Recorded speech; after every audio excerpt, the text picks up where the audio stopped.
নাটোরের লালপুরে ধানের শীষের মনোনীত প্রার্থী ব্যারিস্টার ফারজানা শারমিন পুতুলের নির্দেশে দুরদুরিয়া ইউনিয়ন বিএনপি ও সহযোগী সংগঠনের উদ্যোগে তিনবারের প্রধানমন্ত্রী বেগম খালেদা জিয়ার রোগমুক্তি কামনায় দোয়া মাহফিল অনুষ্ঠিত হয়েছে।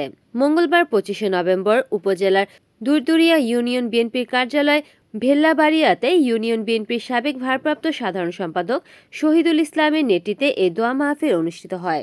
উক্ত দোয়া মাহফিলে উপস্থিত ছিলেন দুরদুরিয়া ইউনিয়ন বিএনপির নেতা মুক্তার মোজাম্মেল হক, রাজিদুর ইসলাম, ইউনিয়ন কৃষক দলের সাধারণ সম্পাদক কামাল হোসেন, ইউনিয়ন যুবদলের যুগ্ম আহ্বায়ক জাহাঙ্গীর মিঠুন সেলিম, উপজেলা শ্রমিক দলের সাবেক যুগ্ম আহ্বায়ক মজিদ প্রমুখ। রিপোর্ট করেছেন নাটোর প্রতিনিধি এজেড সুজন, NN টিভি।